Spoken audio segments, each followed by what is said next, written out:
넘어져 목이 부러져 죽었고 엘리 제사장의 며느리는 아들을 낳고 숨을 거두며 하나님의 영광이 떠났다라는 뜻의 이가봇이라는 이름을 그 아이에게 지어 주었습니다. 이 이가봇이라는 이름은 언약궤를 빼앗기고 전쟁에서 패하여 국운이 기울어버린 이스라엘의 미래를 설명해 주는 가장 적절한 이름이었습니다.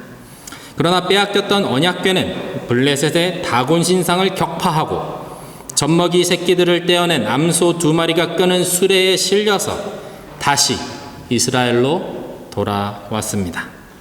언약을 잊지 않으시는 하나님, 포기를 모르시는 하나님, 사랑하기를 멈추지 않으시는 하나님이 이가봇의 절망을 밀어내시고 다시금 이스라엘 민족에게 임하신 것입니다.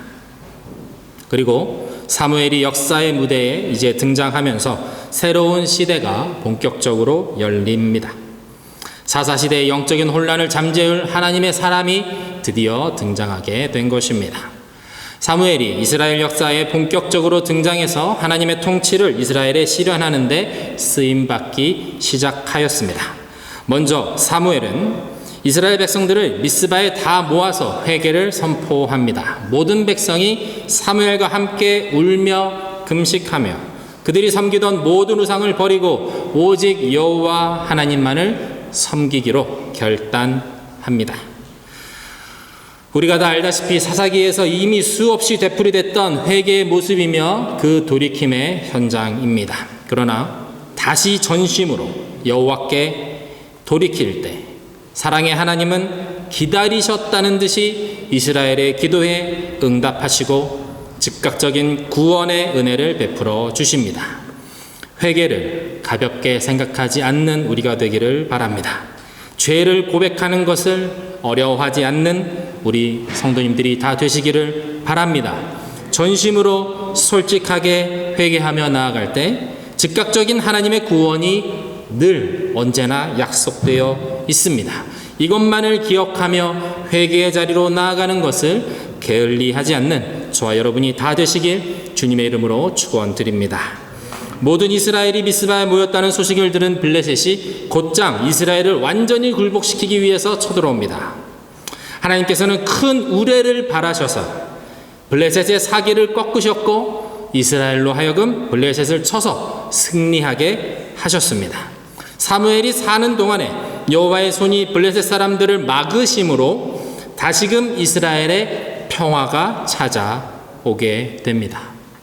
그러나 이제 이스라엘 백성들은 그 평화만으로 만족하지 않습니다. 그들이 가지고 있는 그 태생적인 불안감, 그것은 다른 민족들이 가지고 있는 그 왕에게 향했습니다. 하늘에 계신 하나님이 이스라엘의 왕이 되시는 것이 아니라 땅에 있는 가시적인 왕이 우리 앞에 있어야 하겠다라는 고집이었습니다. 우리 이스라엘도 왕이 있어야만 강해질 수 있고 세상에서 경쟁력을 갖추고 나라답게 그렇게 살아갈 수 있을 것이다 라는 논리였습니다. 하나님의 방식보다는 세상의 방식으로 해보고 싶다라는 것이었습니다. 사무엘은 이것에 대해서 분노합니다. 사무엘상 8장 6절에서 9절의 말씀을 제가 읽겠습니다. 왕을 세워 다스리게 해달라는 말을 들은 사무엘이 마음이 언짢아 여호와께 기도를 드렸습니다. 그러자 여호와께서 그에게 말씀하셨습니다. 백성들이 내게 하는 말을 다 들어주어라. 그들이 너를 버린 것이 아니라 나를 버려 내가 그들의 왕인 것을 거부하는 것이다. 내가 그들을 이집트에서 이끌어낸 때부터 오늘에 이르기까지 그들은 그렇게 해왔다. 그들이 나를 제쳐두고 다른 신들을 섬긴 것처럼 내게도 그러는 것이다. 그러니 그들의 말을 들어주어라. 그러나 그들에게 엄중하게 경고해 왕이 어떤 권한이 있는지 알게 해 주어라. 사무엘의 마음이 불편했던 것은 여전히 이스라엘이 하나님의 백성이 무엇인지 그 하나님의 백성의 특권이 어떠한 것인지 깨닫지 못하고 있었다라는 것에 있습니다. 안타깝게도 그 빌미는 사무엘의 자녀들이 제공합니다. 연로한 사무엘이 기력이 없어서 자신의 2 아들을 사사로 세웠습니다. 근데 이들이 뇌물을 받고 판결을 기울게 합니다. 그 유명한 사무엘도 자식 문제는 마음대로 되지 않았나 봅니다. 이것을 빌미로 이스라엘의 장로들이 라마의 사무엘의 집에 찾아와서 왕을 세울 것을 요구하게 된 것입니다. 제대로 된 왕국을 우리도 한번 세워봅시다 라고 제안하고 있는 것이죠. 사무엘이 속이 상해서 기도하는 그 중에 하나님께서 우리가 읽은 것처럼 말씀하시기를 그들이 너 사무엘을 버린 것이 아니다, 나 여호와를 버린 것이다 라고 말씀하십니다. 그것이 언제부터냐면 애굽으로부터 구원한 그날부터 지금까지 이스라엘은 변함없이 그래왔다라고 하나님께서 말씀하십니다. 하나님의 그 답답한 심정이 사무엘에게 전해집니다. 이러한 이스라엘의 모습을 보면서 성경을 읽는 우리의 마음도 답답해집니다. 하나님의 백성들이 어떻게 이렇게 바보 같은 선택을 할 수 있는가 한탄합니다. 그러나 우리는 이스라엘의 모습에서 나의 모습, 우리의 믿음 없는 모습을 발견할 수 있어야 합니다. 그리고 우리도 회개하며 주님이 나의 참된 왕이시며 유일한 왕이심을 고백할 수 있어야 합니다. 사사기에 이어서 사무엘의 이야기를 읽어가면서 무지한 이스라엘을 정죄하는 방식의 성경 읽기에 머물러서는 안 된다라는 말씀입니다. 하나님의 마음을 이해하고 하나님이 원하시는 것이 무엇인지 말씀을 통해서 그것을 간파하고 나의 삶 속에서 그 하나님의 마음을 헤아리며 신앙의 삶을 살아가는 것, 그것이 이 시대를 살아가는 우리 성도들에게 필요한 올바른 성경 읽기의 자세이기 때문입니다. 이제 하나님께서는 사무엘을 통해서 이스라엘 최초의 왕을 세우십니다. 우리가 잘 알듯이 사울이 이스라엘 최초의 왕으로 뽑히게 됩니다. 사울이 왕으로 세워지는 과정은 사무엘상 9장으로부터 시작됩니다. 먼저 사울이 누구인지 설명하면서 그 이야기가 시작됩니다. 사무엘상 9장 1절에서 2절의 말씀을 우리말 성경으로 제가 읽겠습니다. 베냐민 지파의 기스라는 유력한 사람이 있었습니다. 그는 아비엘의 아들이고 스롤의 손자며 베고랏의 증손이고 베냐민 지파 아비야의 현손이었습니다. 그에게는 사울이라는 아들이 있었는데 그는 눈에 띄게 멋진 젊은이로서 이스라엘 사람들 가운데 그처럼 잘생긴 사람이 없었고 키도 다른 사람들보다 어깨 위만큼 더 컸습니다. 사울의 내력에 대해서 소개하고 있습니다. 그가 크고 잘생긴 젊은이라는 것이 우리의 마음을 쉽게 빼앗아갑니다. 그렇지, 왕이라면 덩치도 좋고 얼굴도 준수하고 겉모양이 좋아야지 라고 생각하는 것이 우리 평범한 사람들의 반응이라는 것입니다. 그러나 우리는 사울이 베냐민 지파라는 것을 염두에 둘 필요가 있습니다. 왜냐하면 베냐민 지파는 사사기 마지막에 대미를 장식한 지파였기 때문입니다. 사사기 20장에서 베냐민 지파는 이스라엘의 11지파와 전쟁에서 패합니다. 그리고 도망간 600명의 군인들 외에는 모두가 다 전멸을 당하고만 지파입니다. 그래서 사울이 베냐민 지파 출신이라는 것은 이스라엘 최초의 왕으로 선택된 그 사울에게는 장점이 아니라 도리어 약점이 될 수 있는 부분이라는 것입니다. 이스라엘 12지파에는 분명히 유력한 지파들이 있었습니다. 에브라임이나 유다 지파가 바로 그 대표적인 지파들입니다. 이러한 힘 있는 지파들 사이에서 정치적 알력이 있었다는 부분은 사사기에서 최초의 왕으로 추대되었던 기드온의 이야기에서 이미 한 번 언급된 적이 있었습니다. 사사기 8장에서 전쟁에서 이긴 기드온을 견제하기 위해서 에브라임 지파가 찾아옵니다. 그리고 이들이 으름장을 부리자 기드온이 고개를 숙이며 그들을 받아들이는 장면이 있습니다. 이것은 유력한 사람이 등장하면 이스라엘 내부에서 계속해서 왕에 대한 어떤 요구가 있었다라는 것을 반증해주는 이야기라고 볼 수 있습니다. 이스라엘이 가나안에서 다른 민족들과 전쟁을 치르며 왕이 있는 다른 나라들을 동경해 온 것이 이미 오래전의 일이라는 뜻입니다. 우리도 왕이 있으면 좋겠다라는 마음은 있지만 각 지파가 서로 눈치만 보고 있는 상황이 오래되었다라는 뜻입니다. 그래서 기드온이 어떤 왕으로 추대되려고 할 때 에브라임 지파가 들어와서 기드온을 견제했던 것이죠. 그렇게 사사시대가 마무리되고 사무엘이 등장하였습니다. 하나님의 명령을 받은 사무엘, 그 사무엘이 하나님의 이름으로 그 권위로 기름을 부은 사람이 바로 누구냐면 베냐민 지파의 사울이라는 것이죠. 다시 말씀드리지만 베냐민 지파는 이스라엘 11지파와 전쟁을 치룬 지파입니다. 그리고 그 전쟁에서 패해서 거의 멸절되다시피 한, 영향력도 거의 없고 명맥만 유지하기 급급했던 작은 지파에 불과했습니다. 게다가 더 놀라운 것은 사울이 기브아 출신이라는 것입니다. 오늘 본문 26절의 말씀인데요. 한번 같이 읽어보겠습니다. 시작. 사울도 기브아에 있는 자기 집으로 돌아왔습니다. 마음을 감동시키신 용사들은 그와 동행했지만. 기브아, 여러분 기억하십니까? 기브아는 이스라엘 11지파와 베냐민 지파와의 내전이 일어나게 한 끔찍한 사건이 일어난 곳입니다. 이곳 기브아의 불량배들이 한 레위인의 첩을 겁탈하고 살해한 사건으로 인해서 이스라엘과 베냐민 지파 간의 전쟁이 일어났기 때문입니다. 그런데 사울이 바로 이 기브아 출신이었습니다. 베냐민 지파이며 게다가 기브아 출신인 사울이 이스라엘 초대 왕으로 기름 부음을 받았다라는 것, 이것은 이스라엘 백성에게 있어서는 분명히 적지 않은 충격이 되었을 것입니다. 사울이 왕으로 세워지는 과정을 보면 하나님께서 사울을 사무엘에게로 인도하셔서 사무엘로 하여금 그를 아무도 없는 광야 한복판으로 인도해서 그곳에서 왕으로 삼고 기름을 붓습니다.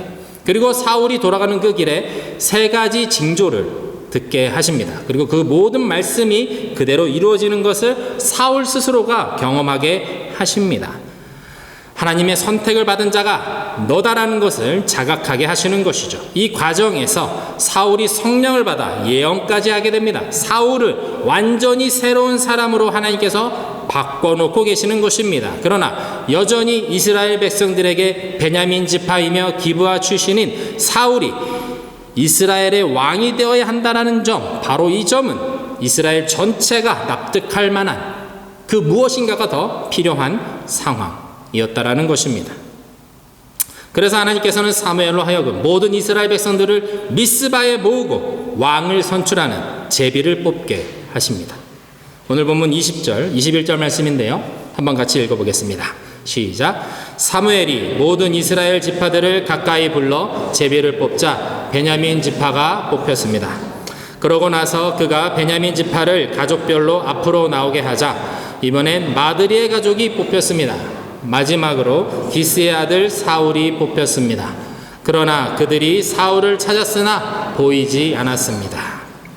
이스라엘 12지파 전부가 다 모인 상황에서 베냐민 지파의 기스의 아들 사울이 왕으로 뽑힙니다. 하나님께서 모든 사람들 앞에서 제비 뽑기를 통해 사울을 왕으로 세우신 것이죠. 그러나 여전히 사울에 대해서 의심을 가지는 사람들이 있었습니다. 도대체 저 사울이 어떻게 우리를 구원하겠는가? 라는 의구심을 가지는 사람들이 여전히 많이 있었다라는 것입니다. 여러분 생각해 보십시오. 과연 누가 이러한 생각을 했을까요? 힘없고 작은 사람들, 그런 사람들은 누가 뽑히건 그런 줄 알고 잘 따라갑니다. 그러나 각 지파에서 영향력이 있는 사람들, 나도 왕을 할 수 있다라고 생각하고 있었던 그러한 사람들, 힘있고 능력있고 사람들 사이에 인정받는 사람들은 이스라엘 내전의 원흉이었던 베냐민 지파에서 왕이 나오는 것을 받아들이기 힘들었다라는 것입니다. 더군다나 레위인의 첩사건의 원흉인 기브아 출신의 청년 사울이 왕이 된다라는 것, 그것을 받아들이는 것은 더욱 힘든 일이 되었다라는 것입니다. 그러나 사울 뒤에는 사무엘이 있었습니다. 온 이스라엘이 믿고 따르는 하나님의 사람 사무엘이 사울을 왕으로 선포하였기 때문에 그들은 억지로 받아들이는 척 할 뿐이었습니다. 이제 왕으로 선출된 사울은 어떻게 되었을까요? 사울이 왕이 된 다음에 하나의 사건이 일어납니다. 암몬 사람 나하스가 요단 동편 야베스 길르앗이라는 곳을 공격한 것입니다. 암몬 사람 나하스가 공격해 들어오자 야베스 길르앗의 사람들은 서둘러 조약을 맺고 그들의 통치 안으로 들어가기로 합니다. 그러나 나하스는 이렇게 말합니다. 내가 너희 모두의 오른쪽 눈을 빼고 온 이스라엘을 수치스럽게 한다라는 조건이면 너희와 조약을 맺어 주겠다. 이 말인즉슨 나는 너희들을 짓밟지 않으면 나는 돌아가지 않을 것이다. 나는 무조건 전쟁을 할 것이다. 그렇게 말하고 있는 것이죠. 야베스 길르앗 사람들 입장에서는 받아들이기 힘든 조건이었습니다. 너무나도 수치스럽고 고통스러운 이러한 상황에서 야베스 길르앗의 모든 사람들의 오른쪽 눈을 빼야만 하는 이 상황에서 이스라엘의 첫 번째 왕인 사울이 일어나 이 야베스 길르앗을 돕기로 합니다. 사무엘상 11장 5절에서 7절인데요. 제가 읽어보겠습니다. 바로 그때 들에서 소를 몰고 돌아오던 사울이 그것을 보고 물었습니다. 백성들에게 무슨 일이 있습니까? 왜들 저렇게 큰 소리로 울고 있습니까? 그러자 백성들은 야베스 사람들에게 말한 것을 사울에게 말해 주었습니다. 그 말을 듣는 순간 하나님의 영이 사울에게 강하게 임했고 이에 사울은 크게 분노하게 됐습니다. 사울은 한 쌍의 황소를 가져다가 토막을 내고 그 조각을 사자들에게 주어 이스라엘 전역에 보내며 선포했습니다. 누구든 사울과 사무엘을 따라 나서지 않는 사람이 있으면 그 사람의 소들도 이렇게 될 것이다. 그러자 백성들에게 여호와를 두려워하는 마음이 생겨 한 마음으로 나아왔습니다. 하나님의 영이 강하게 임함으로 사울에게 왕으로서의 권위가 생겼습니다.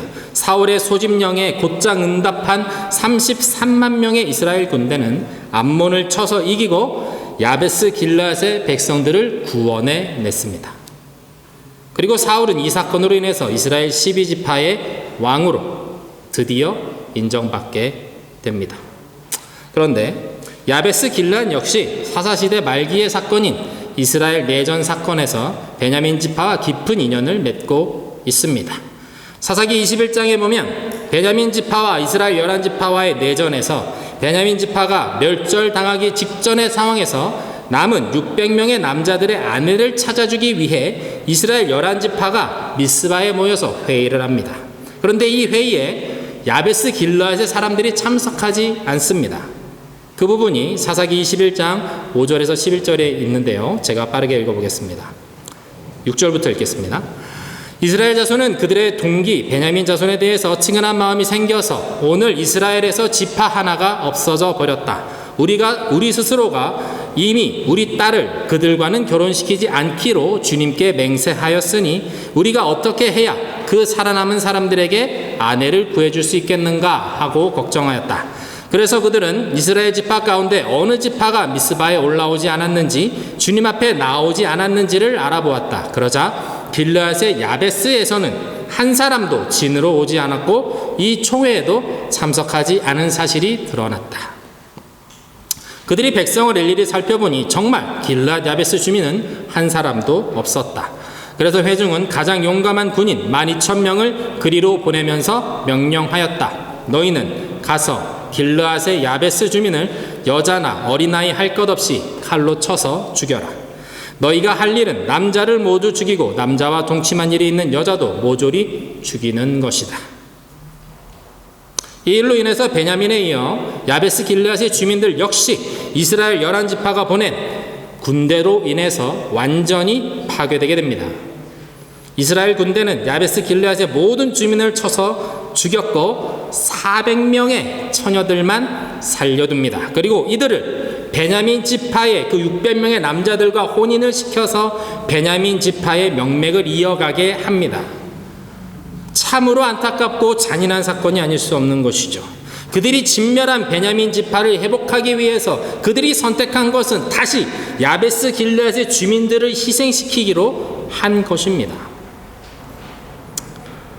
이 사사시대 말기에 이스라엘의 이러한 종잡을 수 없는 폭력적인 행동은 이스라엘 역사에서 씻을 수 없는 아픔으로 남게 됩니다. 그런데 사무엘상의 말씀은 사울이라는 어쩌면 자격이 없는 이스라엘 최초의 왕을 세우면서 이 상처들을 만지시고자 하는 하나님의 손길을 보게 합니다. 다른 유력한 지파가 아닌 베냐민 지파여야만 하고 다른 도시가 아닌 기브아 출신의 사울이어야만 했습니다. 그리고 사울이 왕이 되어 치르는 첫 전투 역시 상처투성이인 야베스 길르앗의 주민들을 구하는 것이어야만 했다라는 것이죠.